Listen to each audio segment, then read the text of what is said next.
August 1944. The roads of France witnessed an unprecedented logistics operation that would fundamentally alter how modern armies understood supply chain management. After the successful breakout from Normandy, American forces advanced so rapidly across France that traditional supply methods collapsed under the strain. What followed was an improvised solution born of desperation that became one of the most successful military logistics operations in history. The Red Ball Express represented American industrial capacity at its peak, delivering supplies at a scale that German military planners considered impossible. For Wehrmacht units retreating across France in summer and autumn 1944, the sight of endless American truck convoys moving day and night represented a form of military power they had no counter for. This was not just a story of trucks and tonnage. This was proof that modern warfare had become as much about industrial production and logistics efficiency as battlefield tactics. The mathematics of Allied victory were being written not in battle plans alone, but in production statistics and supply chain innovations that would revolutionize military logistics for generations to come. The crisis began on June 6, 1944, when Allied forces landed on 5 Normandy beaches.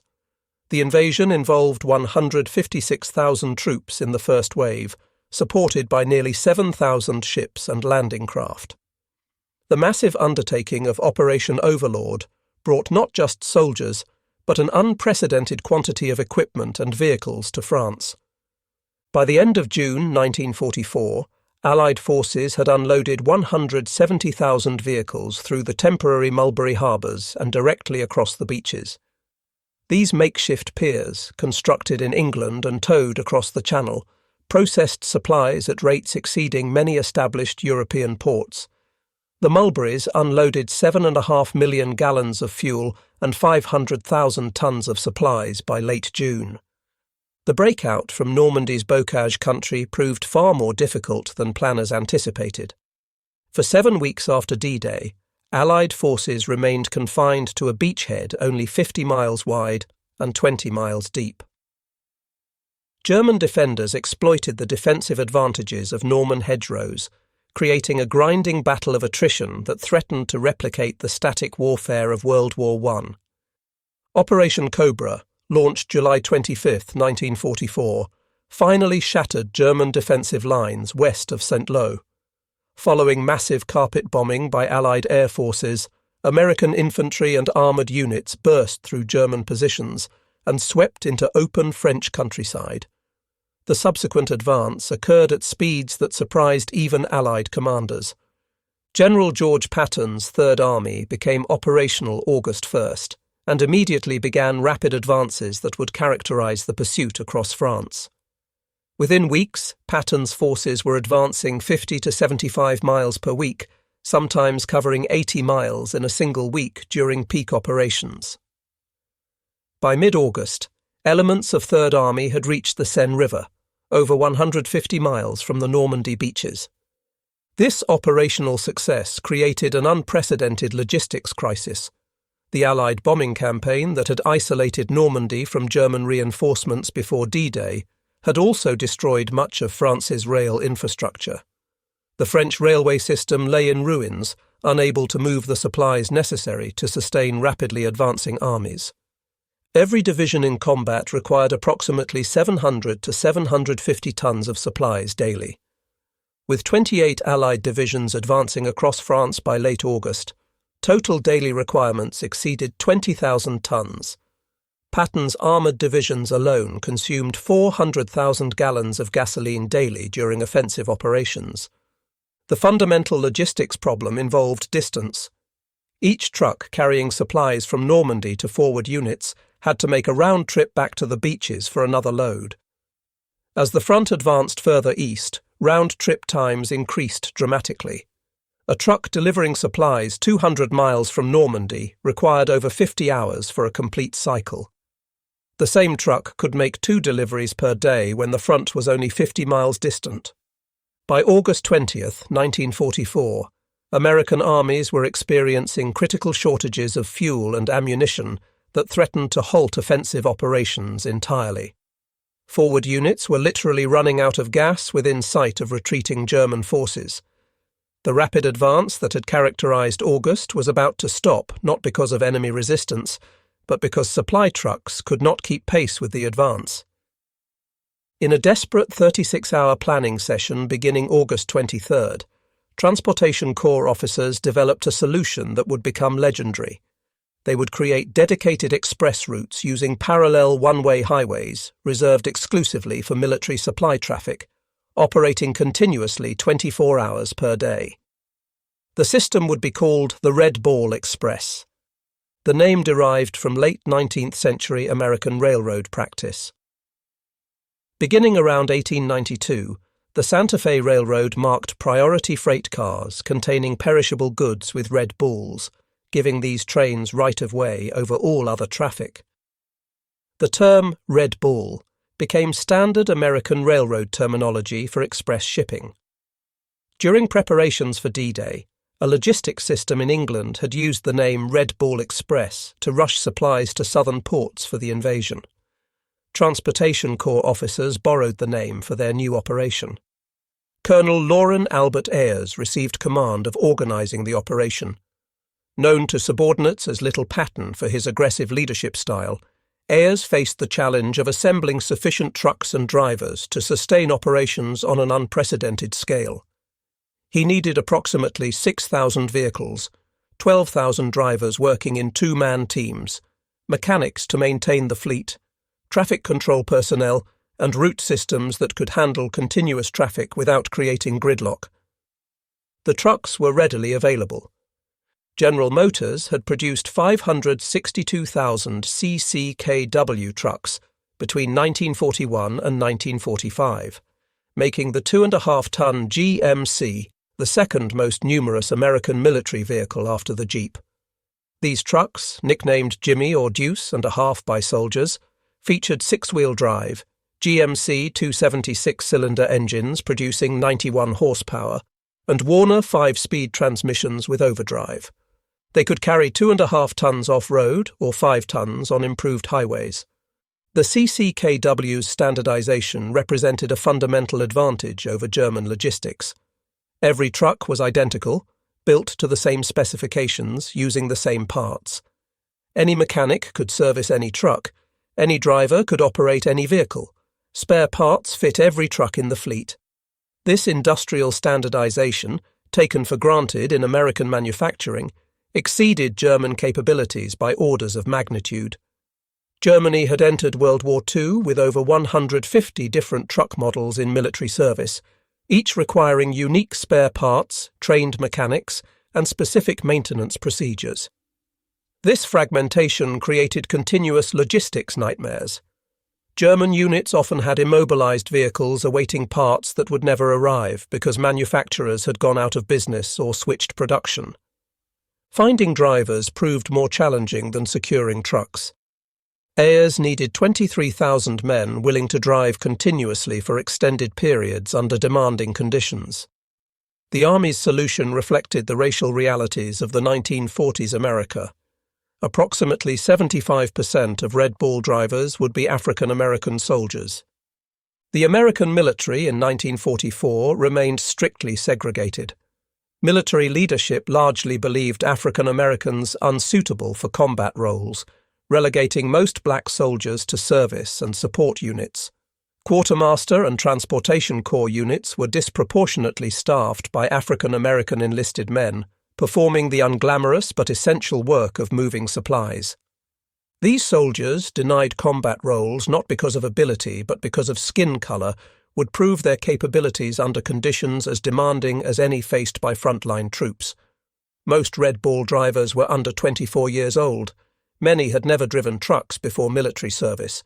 They came from every region of America, from urban neighborhoods to rural farms, united by determination to contribute to victory despite facing discrimination at home and within the military itself.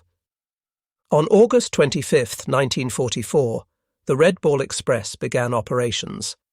67 truck companies commanding 3,558 trucks moved 4,482 tons of supplies on the first day. The initial route ran from Saint-Lô to Chartres, approximately 125 miles. Within 4 days, operations had expanded to 132 truck companies operating 5,958 vehicles. The system created a continuous loop of traffic, unlike anything attempted in military logistics history. 2 parallel highways were commandeered between Normandy and forward supply depots. The northern route carried loaded trucks eastward toward the front. The southern route brought empty vehicles back to Normandy for reloading. All civilian traffic was prohibited. Military vehicles not part of Red Bull convoys could not use these dedicated routes. Traffic control points operated continuously at every major intersection. Military police from the 793rd Military Police Battalion recorded convoy movements, provided directions, ensured priority access, and maintained operational discipline. The 793rd's distinctive unit insignia featured 2 red balls on a diagonal yellow line against green background, commemorating their Red Bull service. Every truck displayed red balls painted on both sides and the front radiator. Additional markings indicated the truck's position in its convoy, parent unit, and cargo type. These visual identification systems allowed controllers to manage traffic flow and identify problems quickly without stopping convoys for inspection. The operational requirements were extraordinarily demanding.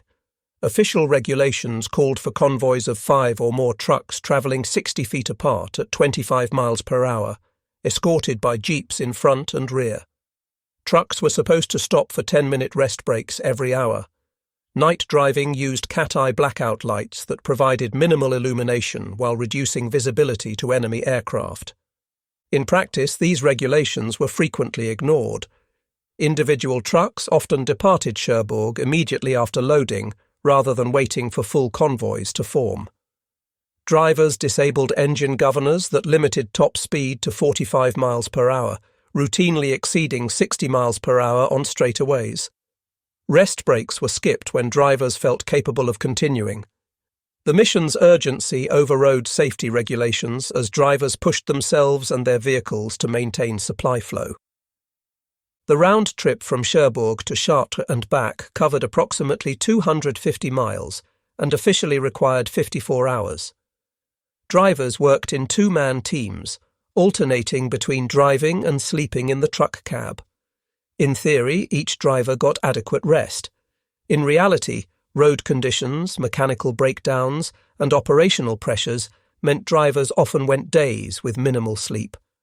Private James Rookard, a 19-year-old driver from Maple Heights, Ohio, later described the experience in interviews preserved by the Veterans History Project. There were dead bodies and dead horses on the highways after bombs dropped. I was scared, but I did my job, hoping for the best. Being young and about 4,000 miles away from home, anybody would be scared. The physical demands were relentless. Roads damaged by combat and weather created brutal driving conditions. Hitting potholes at high speed threw drivers against cab ceilings. Tyre failures occurred constantly, requiring roadside changes under pressure to catch up with convoys. Mud became the most persistent operational challenge, turning unpaved sections into quagmires that bogged vehicles and slowed entire convoys. Washington Rector of the 3,916th Quartermaster Truck Company later recalled the discrimination that persisted even during this critical operation. "You accepted discrimination. We were warned not to fraternize with whites for fear problems would arise." One veteran remembered an incident where an African-American unit attempted to pass a white convoy. White drivers whiplashed their trucks into the center of the roadway to prevent black drivers from passing, creating a dangerous game of chicken on roads where speed was essential. Yet despite discrimination, exhaustion, and danger, Red Bull drivers maintained operations that kept Allied armies advancing. On August 29, 1944, the system reached peak capacity. 5,938 vehicles delivered 12,342 tons of supplies in a single day. This represented more tonnage than Germany's entire logistics system in France could move through all methods combined: truck, rail and horse-drawn transport, on their best day. The scale of this achievement becomes clear through comparison. At any given moment during operations, approximately 900 trucks were on the road.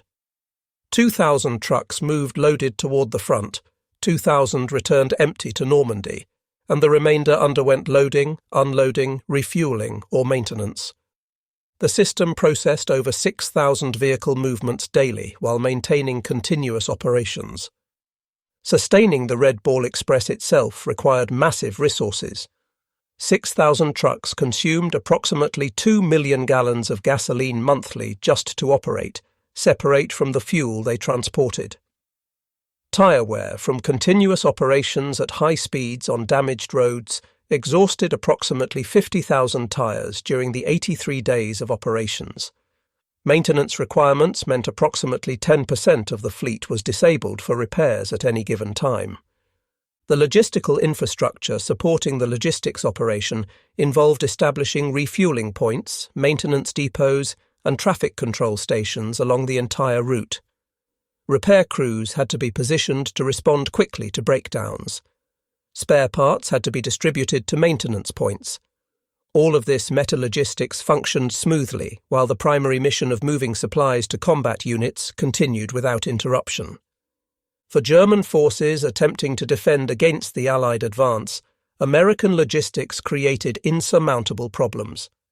Traditional German defensive doctrine assumed that attacking forces would eventually outrun their supply lines, creating vulnerable pauses during resupply that defenders could exploit through counterattacks. American logistics eliminated these opportunities. German military logistics in 1944 relied heavily on horse-drawn transport. Germany had entered the war with approximately 2,750,000 horses, and Wehrmacht dependence on horses actually increased as the war progressed. Motor vehicle losses exceeded industrial replacement capacity, forcing German divisions to rely more heavily on horse-drawn wagons even as Allied forces became increasingly motorized. A typical German infantry division in France during 1944 included approximately 50 motorized vehicles and 1,500 horse-drawn wagons pulled by 4,000 to 6,000 horses. These animals required 12 pounds of oats and 15 pounds of hay daily, plus constant water access. In offensive operations, horses could move approximately 15 to 20 miles per day before requiring rest. The logistics of feeding horses consumed enormous resources that could otherwise support combat operations. German supply columns consisting of 40 horse-drawn wagons and a dozen trucks of various makes could move approximately 40 tons of supplies 20 kilometers forward on good roads. This required feeding 160 horses and maintaining trucks with no common spare parts because Germany's fragmented industrial base produced dozens of different models. By comparison, a single Red Ball convoy of 50 trucks could move 125 tons of supplies 200 kilometers in the same time period. German forces needed to move 40 tons 20 kilometers. This 10-to-1 advantage in logistics capacity gave American forces operational capabilities German commanders simply could not match. German attempts to interdict Red Ball operations achieved minimal success. Luftwaffe attacks, once feared as the primary threat to convoy operations, proved ineffective as German air power collapsed under sustained Allied fighter superiority. By September 1944, Luftwaffe sorties over France had become so rare that Red Bull convoys operated without fighter escort and suffered negligible losses to air attack. Ground interdiction attempts proved equally futile. German units that attempted to ambush supply convoys discovered that American logistics troops fought effectively when attacked. Drivers carried personal weapons and returned fire. Military police escorts engaged attackers with automatic weapons and called in rapid reaction forces that arrived with overwhelming firepower. The few successful ambushes convinced German commanders that attacking supply columns risked casualties disproportionate to any possible gain. The primary threats to Red Ball operations came from operational factors rather than enemy action. Driver exhaustion caused accidents that killed or injured personnel and destroyed vehicles. One veteran described seeing exhausted drivers fall asleep at the wheel and crash into ditches or other vehicles. Mechanical breakdowns temporarily reduced available trucks until maintenance teams completed repairs. Road damage from weather and continuous heavy traffic required ongoing repair efforts to keep routes passable. Despite these challenges, Red Ball Express delivered between 412,000 and 420,000 tons of supplies between August 25 and November 16, 1944. Sources vary on the exact total. This represented over 1 million individual truckloads moved an average distance of 250 miles through weather, mechanical challenges, and operational demands that would have broken less resilient logistics systems. The operational scope expanded beyond the original route as Allied forces advanced. By September, multiple express routes operated across France, each with distinctive markings, but following the same operational principles established by the original Red Ball. The White Ball Express operated from Le Havre and Rouen to Paris, starting in early October. The Little Red Ball carried priority supplies from Normandy to Paris. The Green Diamond Express moved supplies from Normandy to railheads 100 miles inland. The Red Lion Express supplied British 21st Army Group in Belgium. The ABC Express route connected Antwerp to depots 90 miles inland after that crucial port opened in November. These interconnected routes created a transportation network operating independently of rail infrastructure, providing flexibility that traditional logistics could not match. When German counterattacks disrupted rail lines, truck convoys rerouted within hours. When ports became congested, supplies shifted to alternate routes seamlessly. The American logistics system demonstrated resilience through redundancy and adaptability. The Red Ball Express officially ended operations November 16, 1944. By that date, French rail lines had been sufficiently repaired to resume moving supplies. More significantly, the port of Antwerp in Belgium had been captured intact on September 4th and fully opened to shipping by late November after Allied forces cleared German forces from the Scheldt estuary. Antwerp's deep-water port facilities could handle far more tonnage than the Normandy beaches and Mulberry harbours, dramatically shortening supply lines to forward units. As Red Ball operations wound down, tonnage delivered decreased accordingly. From the peak of 12,342 tons on August 29th, daily deliveries settled to approximately 5,000 tons through October, then declined to around 2,700 tons daily in early November. By mid-November, only 5 truck companies remained on Red Ball routes compared to 132 at peak operations in early September. The cost of this achievement was measured in exhausted personnel and worn-out equipment. Maintenance records indicate that Red Ball trucks required major repairs approximately every 30 days of continuous operations. The extreme operational tempo wore out mechanical components far faster than normal usage. Personnel casualties from accidents, exhaustion, and the few enemy encounters totaled several hundred, though exact figures remain unclear due to incomplete record-keeping under operational pressures. Yet this cost was minimal compared to strategic value delivered. Red Ball Express enabled Allied forces to maintain pressure on retreating German armies at the moment when sustained pursuit might have ended the war in 1944. Although fuel shortages eventually forced operational pauses in September, the sustained offensive from August through early October inflicted irreplaceable losses on German forces and brought Allied armies to Germany's frontier. Military historians continue debating whether different logistics priorities might have enabled Allied forces to breach Germany's West Wall defences in autumn 1944, potentially ending the war before winter. These counterfactual discussions often centre on fuel allocation decisions, with some arguing that concentrating resources on a single thrust, either Field Marshal Montgomery's northern route or Patton's southern advance, might have achieved the breakthrough that the broad front strategy prevented. These debates, while intellectually fascinating, sometimes overlook the fundamental achievement Red Ball represented. The system delivered sufficient supplies to support simultaneous offensives across a 400-kilometre front, while maintaining operational flexibility that allowed rapid response to changing tactical situations. No previous army in military history had sustained such operational tempo, at such distances from secure supply bases using only road transport. The racial composition of Red Ball units reflected America's segregated military, while simultaneously undermining the racist assumptions that created segregation. African American soldiers served their nation despite facing discrimination at home and within the military structure. Their performance on the Red Ball Express demonstrated capabilities that racial prejudice claimed they lacked. 3/4 of Red Ball drivers were black soldiers who had been assigned to non-combat service units, not because of ability, but because military leadership in 1944 maintained racial restrictions on combat roles. These men proved their courage, competence, and dedication under conditions as demanding as any faced by combat troops.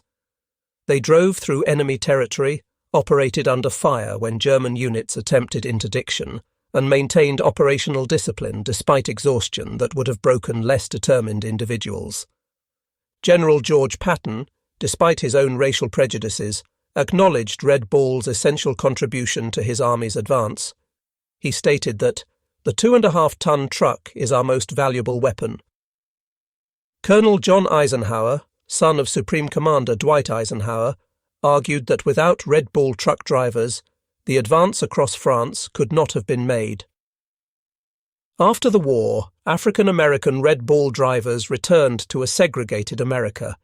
Many faced continued discrimination despite their service, yet their achievement contributed to growing pressure for military integration. The performance of black soldiers in logistics roles and in the combat positions some eventually held during the Battle of the Bulge helped demonstrate the absurdity of racial segregation. President Harry Truman's 1948 executive order integrating the armed forces drew partly on evidence that racial segregation harmed military effectiveness. Red Ball drivers recognized this contradiction at the time. They were serving a nation that denied them full citizenship rights, delivering supplies to armies fighting for freedom abroad while facing discrimination at home. The Double V campaign, promoted by black newspapers during the war, Victory Against Fascism Abroad and Racism at Home, resonated with Red Ball soldiers who embodied this dual struggle. In September 1985, 41 years after operations began, surviving Red Ball drivers held a reunion in Alexandria, Virginia. Over 500 former drivers attended, bringing families to share memories of their service. Former Corporal Charles Johnson, who had served with the 783rd Military Police Battalion directing Red Ball traffic, spoke at the reunion about the significance of their contribution. The drivers had moved over 400,000 tons of supplies in 83 days, keeping armies advancing when conventional logistics wisdom said supply chains must fail. The operational lessons from Red Ball influenced American military logistics for decades. Similar dedicated supply routes appeared during the Korean War, though on smaller scale. Vietnam logistics adapted Red Ball principles to Southeast Asian conditions, with routes like Route 19 and the Ho Chi Minh Trail interdiction operations. Desert Storm planners in 1991 studied Red Ball operations when developing supply systems for the liberation of Kuwait. Modern American military doctrine emphasizes logistics flexibility, redundancy, and capacity to sustain high operational tempo through superior supply chain management. These principles trace directly to lessons learned during Red Ball Express and the broader logistics achievements that sustained Allied operations in World War II. The concept of theatre sustainment command structures, centralized logistics planning, and joint logistics operations all evolved from wartime experiences including Red Ball. General Dwight Eisenhower included the 2.5-ton truck on his list of 6 most vital weapons that won the war in Europe, alongside the Dakota C-47 transport aircraft, the Jeep, the bazooka, the atomic bomb, and the bulldozer. This assessment from the Supreme Allied Commander, who had access to every weapons system in the Allied arsenal, underscores the strategic importance of logistics in modern warfare. The statistics of Red Ball operations remain impressive by any standard. 83 days of continuous operations delivering an average of 5,000 tons daily represents sustained logistics performance that equals or exceeds many modern military supply chains. The system moved approximately 412,000 tons total, equivalent to complete supply requirements for 30 divisions for 2 years' weeks, using only trucks and roads without rail support. The GMC CCKW trucks that formed Red Ball's backbone continued service long after the war. The United States military retained CCKWs into the 1960s. Surplus vehicles were sold or given to Allied nations worldwide, where they served into the 1990s in some cases.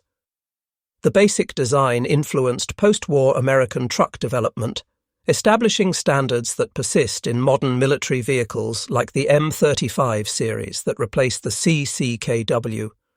Red Ball demonstrated that in modern mechanized warfare, logistics capacity determines operational possibility. Armies can only sustain operations at the tempo and scale their supply systems support. Combat effectiveness means nothing if ammunition runs out, fuel exhausts, or food supplies fail. The Americans understood this principle and built logistics systems capable of sustaining unlimited operational tempo. German forces failed to grasp how thoroughly American logistics would dominate the campaign. Wehrmacht logistics officers who became prisoners of war and were interrogated about German supply challenges uniformly expressed shock at American logistics capacity.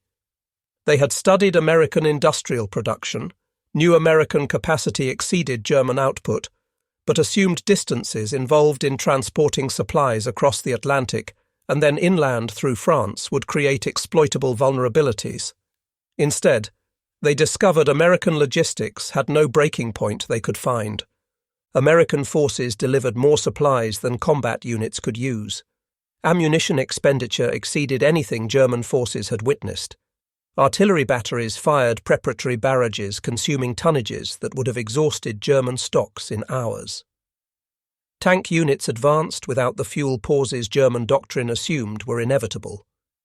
Infantry attacks featured supporting fires that German forces could not match because they lacked ammunition. This American capacity for sustained operations without logistics pauses fundamentally changed defensive planning for German forces. Every German defensive doctrine assumed attacking forces would eventually pause to resupply, creating counterattack opportunities. American logistics eliminated these opportunities. Red Ball convoys ensured ammunition and fuel reached forward units faster than combat operations could deplete stockpiles. The December 1944 Battle of the Bulge represented Germany's final attempt to exploit what Hitler believed was American logistics vulnerability. The Ardennes counteroffensive aimed to reach Antwerp, splitting Allied armies and capturing the port that sustained American operations. Hitler calculated that deep penetration into Allied rear areas would sever supply lines and create crises forcing negotiations. The plan failed partly because of determined American defensive stands at Bastogne, Saint-Vith, and Elsenborn Ridge, but ultimately because German logistics could not sustain the offensive. German panzer divisions began operations with fuel for only 150 kilometers of advance. Hitler's planning assumed captured American fuel dumps would supply advancing German units. This assumption proved catastrophically wrong.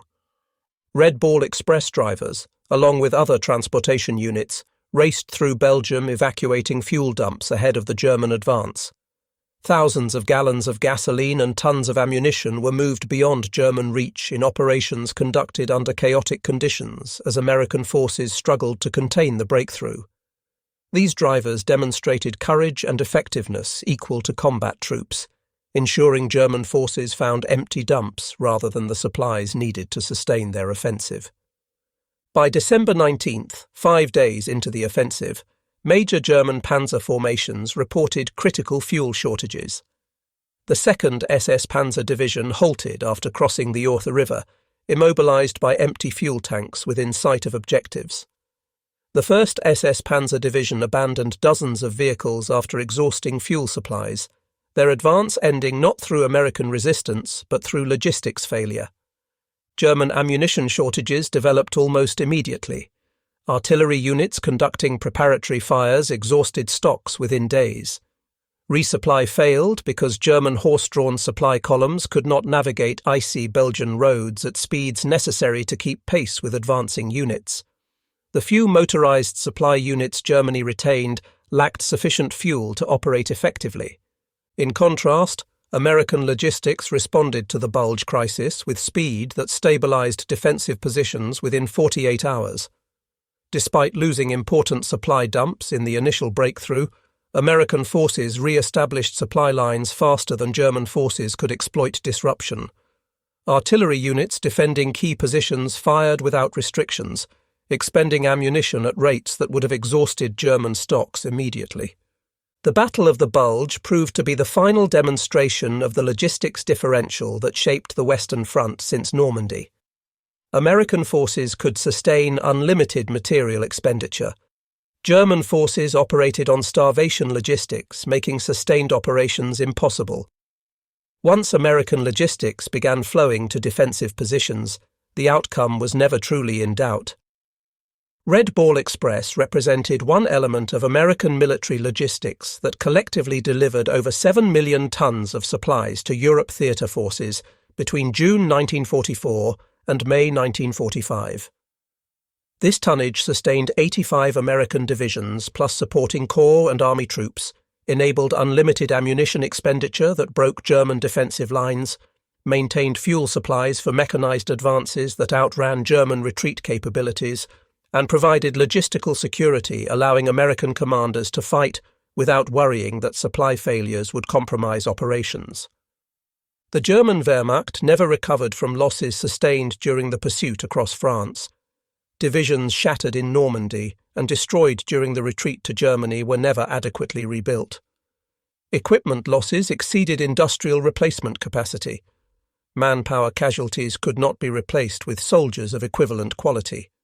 Most significantly, logistics deficiencies that had hampered German operations throughout the war became insurmountable as Allied air superiority destroyed rail networks and fuel shortages immobilized remaining motor transport. Germany's horse-drawn logistics system, obsolete when the war began, proved completely inadequate for modern mechanized warfare.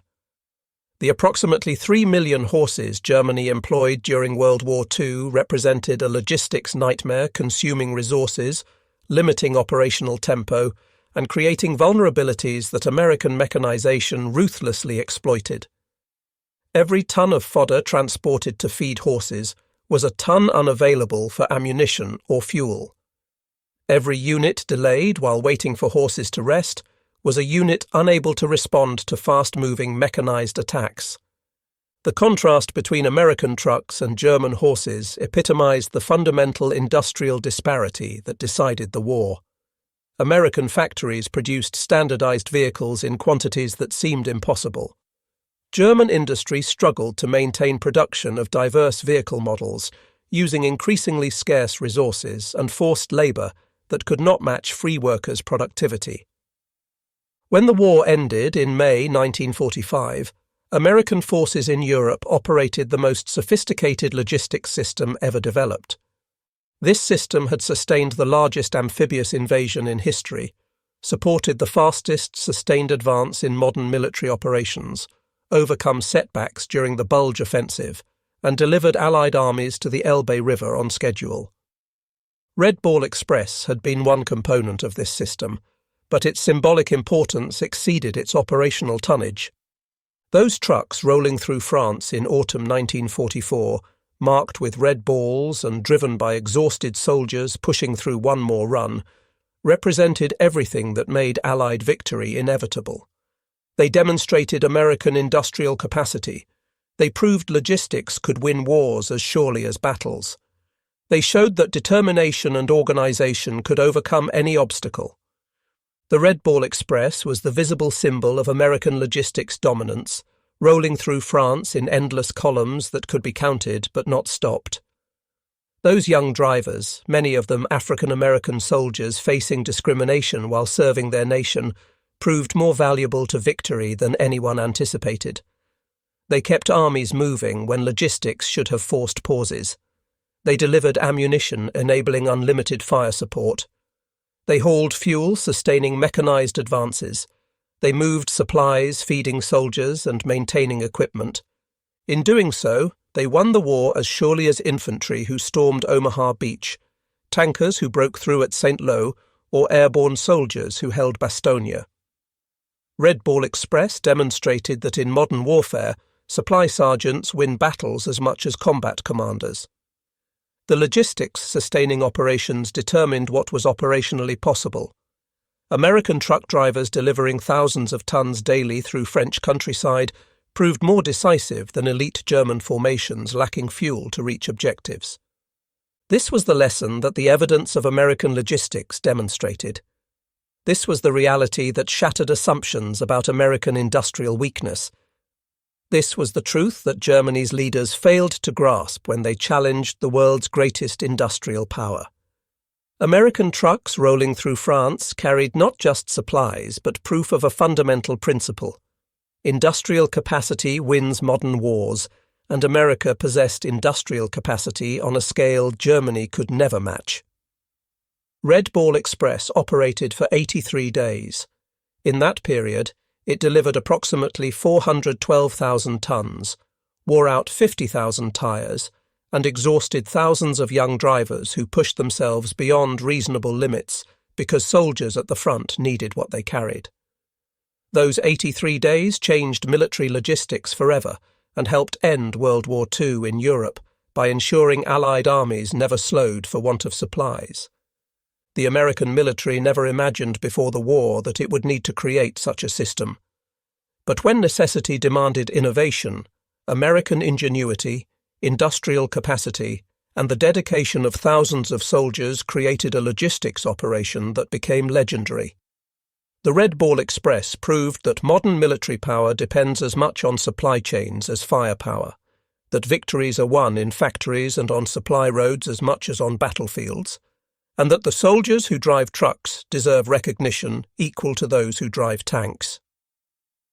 History remembers the dramatic moments, the landings at Normandy, the liberation of Paris, the crossing of the Rhine. But behind every advance stood the unglamorous but essential work of logistics.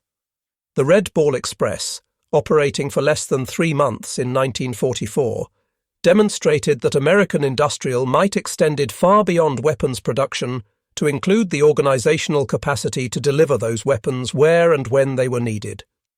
That was America's true secret weapon, not just the ability to produce more than any adversary, but the capacity to deliver production to the point of need faster than enemies could respond. The Red Ball Express symbolized this advantage, rolling through France day and night, delivering victory one truckload at a time,